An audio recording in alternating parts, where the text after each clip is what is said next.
আসসালামু আলাইকুম প্রিয় দর্শক, প্রবাদে একটা কথা শুনতাম, মা ডাকটি অতি মধুর, জেনে রেখো ভাই, মায়ের মতো আপনজন ত্রিভুবনে ভাই। পৃথিবীর সবাই কিন্তু আপনাকে পর করে ছেড়ে যেতে পারে, কিন্তু মা কখনো আপনাকে ছেড়ে যাবে না। পশু পাখি কিন্তু একজন পশু পাখির মধ্যে দেখবেন যে মা যে থাকে সে কিন্তু তার সন্তানদের পাখির নিচে আগলে রাখে। তো আমরা এমনই একটি দৃশ্য দেখতে পাচ্ছি সিনেমপুর বাজারে। তো এই আন্টিকে আমি দীর্ঘদিন তার এই ব্যবসা করতে দেখতেছি চা বিক্রেতা হিসাবে। তো সে কিন্তু দীর্ঘদিন এই কাজ করার পর তো আমার একদিন ইচ্ছা হলো যে আমি তাকে নিয়ে একটি ভিডিও বানাবো বা তার কষ্টের কথা আপনাদের শেয়ার করাবো। তো আসসালামু আলাইকুম আন্টি, কেমন আছেন? ওয়ালাইকুম আসসালাম। আলহামদুলিল্লাহ, আমি ভালো আছি। দিনকাল কেমন যাচ্ছে আপনার এখন বর্তমান? আলহামদুলিল্লাহ, খুব ভালো যাচ্ছে। তো আপনার এই পেশায় আসার কারণ? আমার স্বামীটা অসুস্থ ছিল, মারা গেছে সে, এই জন্য আমি এই জায়গায় আসছি এই জায়গায় আসছি বাচ্চাদের জন্য। আপনার যে হাজবেন্ডের যে আপনার ভাই ব্রাদার ছিল তাদের সাহায্যের হাত বাড়িয়ে দেন?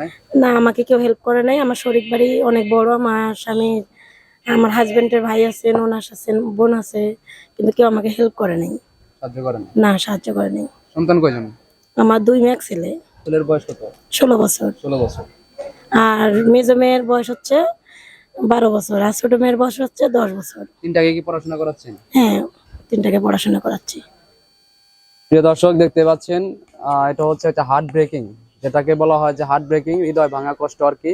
সে কিন্তু তার হাজবেন্ড অসুস্থ হয়ে মারা যাওয়ার পর থেকে সে কোনো পেশাকে বেছে নিয়ে সে একজন উদ্যোক্তা হয়েছে। সেটা তাই মায়ের উদ্যোক্তাকে আমরা ছিল জানাই, ধীর মনোবল সাহস নিয়ে তার এই ব্যবসা নিয়ে তার সংসার চালাচ্ছে। তারা কিন্তু কেউ সাহায্যের হাত বাড়িয়ে দেয় না, চাইলেও কিন্তু তার ফ্যামিলির বা পরিবারের মানুষ কিন্তু তাকে সাহায্যের হাত বাড়িয়ে দিত।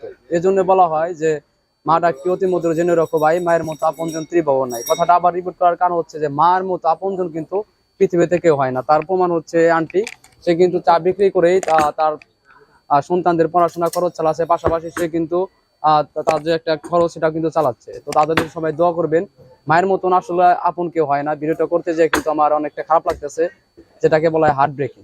আমাদের ফ্যামিলির একটা লোক, সে আমাদের শরীকও বটে, তবে তার স্বামীটা হঠাৎ করে অসুস্থ হয়। তার আগের জীবনটা খুব ভালো ছিল, তার স্বামী বাইরেও ছিল এবং দেশেও সে ওই মনে করেন যে ওই বিল্ডিং এর কাজ করত। ওই বিল্ডিং এর যে কনস্ট্রাকশন কাজগুলা, রড মিস্ত্রি, ভালো একটা মিস্ত্রি ছিল। হঠাৎ করে সে অসুস্থ হয়, প্যারালাইসিস হয়।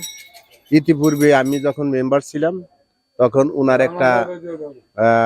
আমি একটা ভাতা কার্ডও দিছিলাম, যেটা হলো প্রতিবন্ধী ভাতা। এখন তার যে পরিবেশ পরিস্থিতি, খুবই সে অসহায়ত্ব জীবন যাপন করতেছে। এই মতো অবস্থায় কোনো হৃদয়বান ব্যক্তি যদি তার জন্য কোনো ধরনের সাহায্য সহযোগিতা করে, এটা এই এলাকার মানুষের জন্য দোয়ার জন্য হবে, আর সেও একটু উপকৃত হবে। তার ভবিষ্যৎ জীবনে মনে করেন যে বাচ্চাগুলা ছোট ছোট, সেই হিসাবে আমরা চাই, অনুরোধ করি যে আপনাদের পক্ষ হোক বা বিত্তবান ব্যক্তিদের পক্ষ থেকে হোক, তার জন্য একটু সহযোগিতা যাতে হয়, তার জন্য আমরা আবেদন জানাইতেছি এবং অনুরোধ করতেছি। দর্শক শুনতে পাচ্ছেন তার প্রতি মানুষের ধারণা। তারা কিন্তু একটা সময় ভালোভাবে সংসার চলতো, কিন্তু তার স্বামী যাওয়ার পর ফ্যামিলির পরিবারে একটা খারাপ পথ বেছে নিয়ে সে যে একজন উদ্যোক্তা হিসাবে এই জায়গায় চার দোকান দিয়েছে। তার জন্য আমরা দোয়া এবং ভালোবাসা দেব, এবং যদি কোনো বিত্তবান লোক থাকেন তার পাশে দাঁড়ানোর চেষ্টা করবেন। এবং আমি যারা প্রবাসী আছেন তাদের কাছে অনুরোধ জানাই, তার জন্য একটু দোয়া করবেন এবং সর্বোচ্চ পাশে থাকার চেষ্টা করবেন।